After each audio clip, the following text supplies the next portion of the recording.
அத படி இத படின்னு ரெக்கமெண்ட் பண்ணுவாங்களே தவிர கேரண்டி எதுவும் தர மாட்டாங்க. ஆனா நம்ம அமிர்தால ஹோட்டல் மேனேஜ்மெண்ட் படிச்சா 100% ஜாப் கேரண்டி இருக்கு. அமிர்தானாவே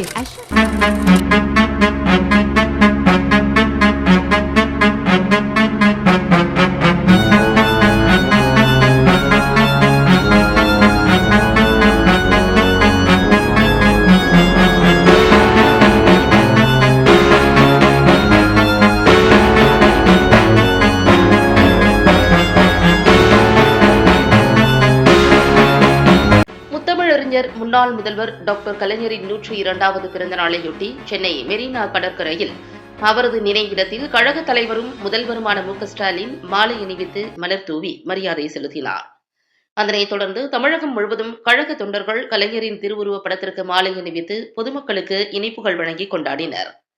அதன் ஒரு பகுதியாக கோவை மாநகராட்சி 80வது வார்டுக்குட்பட்ட செட்டி வீதி மற்றும் கெம்பட்டி காலனி பகுதியில் செம்மொழி நாயகன் முத்தமிழறிஞர் டாக்டர் கலைஞரின் 102வது பிறந்தநாள் விழாவினை ஒட்டி பொது சுகாதார குழு தலைவரும் கோவை மாநகர் மாவட்ட வர்த்தகர் அணி அமைப்பாளருமான மாரிச்செல்வன் கவுன்சிலர் தலைமையில் கலைஞரின் திருவுருவ படத்திற்கு மாலை அணிவித்து மலர் தூவி மரியாதை செலுத்தி பொதுமக்களுக்கு இனிப்புகள் வழங்கினர்.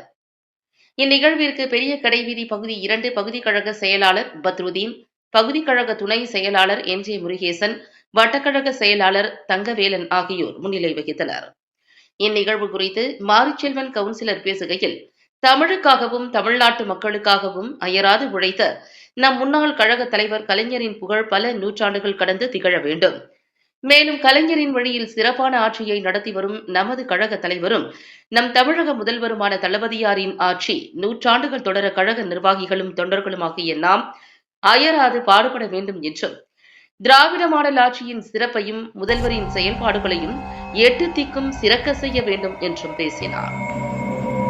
இந்நிகழ்வில் கழக நிர்வாகிகள் சரவணன், பிரகாஷ், நந்தகுமார், மோகனசுந்தரம், இளைஞரணி பொதுக்கழக துணை செயலாளர்கள் மங்கை ஆனந்த், சக்திவேல், மனோஜ்குமார், KN ராஜேஷ், லீலா கிருஷ்ணன், ராஜேந்திரன், ரங்கராஜ், செந்தில்குமார், கதிர்வேல் ரவி, கோபிநாத், குமார், ராமகிருஷ்ணன், சரத்குமார், சதீஷ், பாக்கியலட்சுமி, கலாவதி, ஞானாம்பிகை மற்றும் கழக நிர்வாகிகள், கழக முன்னோடிகள், பொதுமக்கள் உட்பட பலர் கலந்து கொண்டனர்.